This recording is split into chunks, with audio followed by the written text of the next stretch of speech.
নন্দীগ্রামে যে ঘটনা ঘটেছে সেটা দেখা যাচ্ছে যে আক্রান্ত একজন একজন তো মারা গেছেন, একজন এখনো মৃত্যুর সঙ্গে পাঞ্জা লড়ছে। তো এই ঘটনায় এখনো অব্দি কেউ গ্রেপ্তার হয়নি, এত সময় কেটে গেল। গ্রেফতার হয়নি, বরং যিনি মূল অভিযুক্ত, অন্যতম মূল অভিযুক্ত, তাকে দেখা গেল থানায় বসে পুলিশের সঙ্গে মিটিং করছেন। মানে পশ্চিমবাংলার আইন শৃঙ্খলা এবং পুলিশের তৃণমূলের দলদাসত্ব নাবতে নাবতে কোথায় গিয়ে পৌঁছে গেছে। এবং এর জবাব শুধুমাত্র রাজ্যের পুলিশ নয়, ইলেকশন কমিশনকেও দিতে হবে। কেননা অন্য সময় হলে আলাদা কথা ছিল, কিন্তু আজকে প্রতিটা থানা ইলেকশন কমিশনের পারভিউর মধ্যে রয়েছে। নির্বাচন সংক্রান্ত মনিটরিং ইলেকশন কমিশন করছে। এমতাবস্থায় একটা রাজনৈতিক হত্যা হওয়ার পরে অভিযুক্ত থানায় বসে কিভাবে পুলিশের অফিসারদের সঙ্গে বৈঠক করছে, এর জবাব পুলিশ অবজারভারকে, এর জবাব ইলেকশন কমিশনকেও দিতে হবে। এর মধ্যে আপনি যেমন বলছেন তার থেকে টেনে বলছি যে কেউ গ্রেপ্তার হয়নি, উল্টে এই ঘটনার প্রতিবাদ করার জন্য বিজেপির কর্মী গ্রেপ্তার হয়েছে। মনসা বাজারে তারা গন্ডগোল করছিলেন, গ্রেপ্তার হয়েছে। দেখুন, এই ঘটনা আমাদের কাছে নতুন নয়, কিন্তু আমি একটা কথা বলবো, বিজেপির কর্মী এবং বিজেপির সমর্থকদেরকেও ভেবে দেখার জন্য অনুরোধ করব যে কোনো একটা জায়গায় আপনারা আরো বড় একটা রাজনৈতিক খেলার গুটি হয়ে যাচ্ছেন না তো। এই নন্দীগ্রামে 2021-এর বিধানসভা ভোটের পরে দেবব্রত মাইতি খুন হয়েছিলেন তৃণমূল কংগ্রেসের হাতে, বিজেপির কর্মী, এবং কলকাতা হাইকোর্টের নির্দেশে তার খুনের সিবিআই তদন্তের নির্দেশ হয়। আজকে 3 বছর হয়ে গেছে, সেই তদন্ত তো শেষ হয়নি, তার কোনো পরিণতি হয়নি। বরং আপনারা অনেকে জানেন, যারা জানেন না শুনে অবাক হবেন, সেই খুনের ঘটনায়, বিজেপি কর্মী খুনের ঘটনায় প্রধান অভিযুক্ত যে শেখ হাবিবুল, তাকে 2 বছরের মধ্যে শুভেন্দু অধিকারী মোহাম্মদপুর পঞ্চায়েতের প্রধান করেছে। দেবব্রত মাইতি বিজেপির কর্মী খুন হয়েছে তৃণমূলের হাতে শুভেন্দু অধিকারীকে জেতাতে গিয়ে। শুভেন্দু অধিকারী আজকে রাজ্যের বিরোধী দলনেতা, এবং তাকে জেতাতে গিয়ে যে লোকটা খুন হয়েছে তার খুনি শুভেন্দু অধিকারীর হাতে সেই শেখ হাবিবুল আজকে পঞ্চায়েতের প্রধান। সুতরাং বিজেপি কর্মীদেরকেও ভেবে দেখতে হবে কোনো একটা জায়গায় শুভেন্দু অধিকারীর আরো বড় রাজনৈতিক খেলার আপনারা গুটি হয়ে যাচ্ছেন কিনা। আমরা এটা পরিষ্কার অভিযোগ করছি। তো আরেকটা বিষয়, এই যে আপনি সিবিআই এর কথা বলছেন, তদন্তের কথা শুরু হয়েছিল, এক্ষেত্রেও কিন্তু মৃতের পরিবার, তার মেয়ে সিবিআই তদন্ত চাইছে। দেখুন, সিবিআই তদন্ত চাওয়া খুব স্বাভাবিক। তার কারণটা হচ্ছে, খুন যদি তৃণমূল করে, চুরি যদি তৃণমূল করে, যদি সন্দেশখালীতে জমি দখল তৃণমূল করে, তাহলে তৃণমূল পরিচালিত পুলিশ, তৃণমূল নিয়ন্ত্রিত পুলিশ সেই খুনের, সেই চুরির, সেই সন্ত্রাসের কোনো তদন্ত করবে না। এটা বাংলার মানুষ গত 13 বছরে জেনে গেছেন। সেই কারণে বারবার যখন এই ঘটনাগুলো ঘটে, তখন মানুষ সিবিআই এর শরণাপন্ন হন। কিন্তু একটা ঘটনা আজ অব্দি কেউ দেখাতে পারবে না যেখানে সিবিআই একটা তদন্ত শেষ করেছে। আপনারা সংবাদ মাধ্যম হেডলাইন করেন না যে এবার এই ঘটনা তদন্তে নেমে পড়লো সিবিআই, এই ঘটনা তদন্তে নেমে পড়লো ইডি। ইডি সিবিআই খালি নেমেই পড়ে, সেখান থেকে আর উঠে পড়ে না আমাদের রাজ্যে।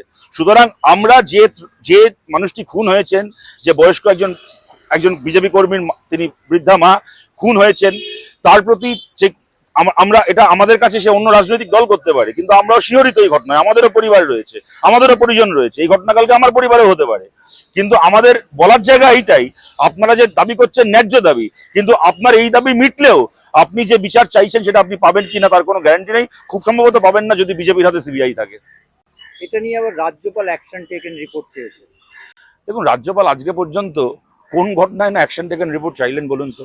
এই রিপোর্টগুলোকে নিয়েও আমার সন্দেহ হয়, উনি রিপোর্টগুলোকে ধুয়ে জল খান, অথবা রাজভবনে কোনো ফার্নিচারের কোনো একটা পায়া যদি ছোট হয়ে গিয়ে থাকে, তাহলে রিপোর্টের কাগজটাকে ভাঁজ করে উনি বোধহয় খুব সম্ভবত পায়ের তলায় কার্নিক দেন। তার বাইরে আজকে পর্যন্ত রাজ্যপালের তো কোনো কার্যকারিতা আমাদের রাজ্যে আমরা দেখিনি। সন্দেশখালী নিয়ে এত বড় বড় কথা বললেন, ঘুরে এলেন ফিরে এলেন, তারপরে যখন আপনারাই সংবাদ মাধ্যম প্রশ্ন করছেন যে আপনি কি তাহলে কোনো কেন্দ্রীয় হস্তক্ষেপের এখানে ব্যবস্থা করবেন, তখন উনি বলছেন না না, পরিস্থিতি এমন কিছু নয় যে কেন্দ্রীয় হস্তক্ষেপ আমাদেরকে চাইতে হবে। সুতরাং রাজ্যপাল এই সমস্ত রিপোর্ট ধুয়ে জল খাবেন।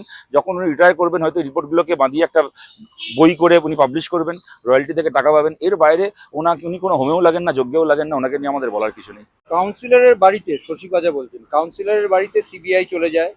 আবার শুভেন্দু অধিকারীর বাড়ি শুনলেই হাইকোর্ট সমস্ত তদন্তে স্থগিতাদেশ। আসলে ঘর পোড়া গরু সিঁদুরে মেঘ দেখলেই ভয় পায়। শুভেন্দু অধিকারী কি আইনের ওপরে নাকি হাইকোর্টের ওপর আস্থা আছে, কিন্তু কতিপয় বিচারপতির রায়ের দিকে আমাদের নজর আছে। আসলে গাঙ্গুলি 1, গাঙ্গুলি 2 ওয়েটিং এ আছে কি? দেখুন, কথাটা কি, যদি কোথাও দেখা যায় যে আগে তল্লাশি হচ্ছে, তারপরে থানায় এফআইআর রেজিস্টার্ড হচ্ছে, তাহলে স্থগিতাদেশ তো হবেই। শশী পাজাকেই তো এই প্রশ্নটা করতে হবে না, বা এর উত্তর দিতে হবে, ক্যাবিনেটের একজন মন্ত্রী হয়। আমাদের নিরাপদ সর্দারকে আগে গ্রেপ্তার করে নেওয়া হলো, তারপরে তার নামে এফআইআর হলো। এফআইআরটা হয়ে যাওয়ার পরে আবার তার নামে কমপ্লেনটা জমা করলো, তারপরে স্থগিতাদেশ হবে না? তো আমাদের তো প্রশ্ন হচ্ছে, লোয়ার কোর্ট থেকে যদি স্থগিতাদেশ না হয়, তাহলে লোয়ার কোর্টের কিছু বিচারক একটা অ্যারেস্টের পরে এফআইআর হচ্ছে, তারপরে কমপ্লেন হচ্ছে, দেখার পরেও কেন জামিন দিচ্ছেন না? আমার তো মনে হয় লোয়ার কোর্টে সেই বিচারকের বিরুদ্ধে তদন্ত হওয়া উচিত। এবং শশী পাঁচাদেরকেও এই উত্তর দিতে হবে, পার্থ চট্টোপাধ্যায়ের বাড়িতে যদি তল্লাশিটা আপনার রাজ্যের পুলিশ করতো এবং অর্পিতার খাটের তলা থেকে বেআইনি চাকরি বিক্রির টাকাগুলোকে যদি আপনার রাজ্যের পুলিশ বাজেয়াপ্ত করতো, তাহলে কোনো হাইকোর্টের ক্ষমতা হতো না সিবিআই তদন্তের নির্দেশ দেওয়ার। আপনার পুলিশ যদি পুলিশের করণীয় কাজটা করতো, তাহলে হাইকোর্টকে হস্তক্ষেপ করার পরিসরটাই তৈরি হতো না। আপনাকেও আজকে প্রেস কনফারেন্স করে হাইকোর্টে তার নিরপেক্ষতাকে নিয়ে প্রশ্ন তুলতে হতো না। আপনারা আপনাদের কাজটা করছেন না, বরং অকাজ করছেন, কুকাজ করছেন, তাই অন্য লোকের সেখানে হস্তক্ষেপের প্রয়োজন হচ্ছে। আজকে উত্তর কলকাতায় সাধু সন্তদের একটা মহা মিছিল হয়েছে এবং মুখ্যমন্ত্রী যে বিভিন্ন হিন্দু সমাজসেবী সংগঠন, রামকৃষ্ণ মিশন, ইসকন, ভারত সেবাশ্রম নিয়ে বক্তব্য রেখেছেন, তার প্রতিবাদে হয়েছে বলেই যারা মিছিল করেছেন, শান্তিপূর্ণ মিছিল হয়েছে, তাদের দাবি হতো। কি বলবেন?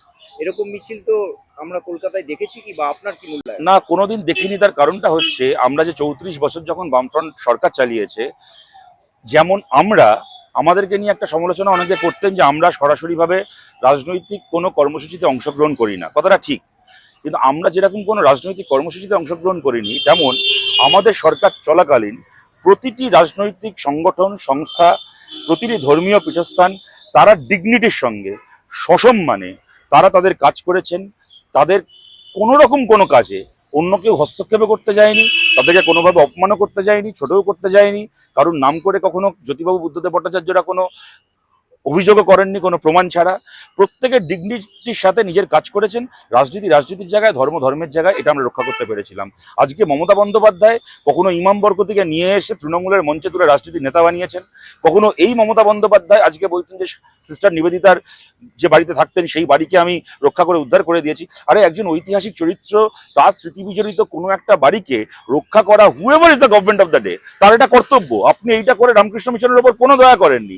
কিন্তু আজকে আপনার এই মানসিকতার জন্য বারবার আমাদের সামনে এই প্রশ্ন চলে আসছে যে আপনি বিভিন্ন ধর্মীয় সংগঠনকে কাজে লাগিয়ে ভোট জিততে চান, আর যখন সেটা করতে পারেন না, তখন আপনি তাদের ওপর খড়গহস্ত হন। এইটা করে আপনি কি করছেন? আজকে সাধু সন্ত থেকে শুরু করে যারা ধর্মকর্ম করেন, তাদেরকে আপনি রাজনীতি করার পরিষদ তৈরি করে দিচ্ছেন, তাদেরকে রাজনীতিতে ডেকে আনছেন। এবং লোকসভা ভোট যখন শুরু হয়েছিল, বিজেপির বিরুদ্ধে ইলেকট্রাল বন্ডের কেলেঙ্কারি, বছরে 2 কোটি চাকরি থেকে শুরু করে জিনিসপত্রের দাম, এগুলোকে নিয়ে লড়াই হচ্ছিল।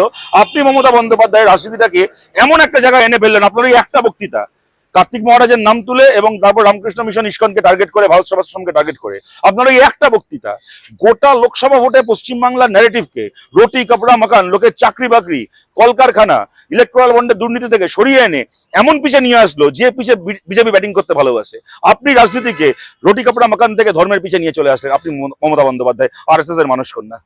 শেষ প্রশ্ন, বাংলাদেশের একজন সাংসদ কলকাতায় খুন হলেন, তিনি মিসিং হয়ে গেলেন, তার দেহ লোপাট হয়ে গেল, বাংলাদেশ থেকে অভিযুক্তরা গ্রেপ্তার হলো, তারপরে এখানে আমরা নড়ে চড়ে বসলাম, অভিযোগ উঠছে এরকম যে এখানে একটা মানে বাংলাদেশেই সমালোচনা হচ্ছে যে এই ভারত একটা আশ্রয়স্থল হচ্ছে, বিশেষত পশ্চিমবঙ্গ। আমাদের যে কতভাবে আর কত রকম ভাবে আমাদের নাক কাটা যাবে সারা পৃথিবীর কাছে, মানে ভাবলে না, মানে কি বলবো, মানে লজ্জা করছে এখন পশ্চিমবঙ্গবাসী হিসেবে, ভারতবাসী হিসেবে। আপনাদের মনে থাকবে, এই যেখানে ইনি খুন হয়েছেন, বা ওনাকে যেখান থেকে প্রাথমিকভাবে মনে করা হচ্ছে কিডন্যাপ করা হয়েছিল, তার কাছেই সল্টলেকে, আপনার মনে থাকবে কয়েক বছর আগে শেখ হাসিনার আত্মীয়র বাড়িতে, শেখ হাসিনার এক পরিচিতর বাড়িতে তোলাবাজি করতে গিয়ে তৃণমূলের নেতা গ্রেপ্তার হয়েছিল। আজকে বাংলাদেশের একজন সাংসদকে এখানে এসে দুষ্কৃতীরা খুন করে তারা মানে বিনা বাধায় দেশ ছেড়ে চলে যেতে পারলো। আমি বলছি, এখানে তৃণমূল কংগ্রেসের সরকারকে তো এর জবাব দিতেই হবে। তার পাশাপাশি কোনো একটা জায়গায় আজকে ভারত সরকার যারা চালাচ্ছে, তাদেরকেও বলতে হবে যে এরকম ইন্টেলিজেন্স ফেলিয়ার কেমন হলো যে অন্য দেশে বসে সেই দেশের একজন সংসদকে খুন করার প্লট তৈরি করা হচ্ছে, তারা ভারতবর্ষের মাটিকে বদ্ধভূমি হিসেবে বেছে নিচ্ছে, তারপরে তারা অন্য দেশ থেকে আমাদের দেশে আসছে, খুন করছে, অন্য দেশে চলে যাচ্ছে। এখানে কেন্দ্রেরও যে একটা বিরাট ইন্টেলিজেন্স ফেলিয়ার, এটাকে ওনারা অস্বীকার করতে পারেন না। কিন্তু হ্যাঁ, 100 বার এই ঘটনা সত্যি।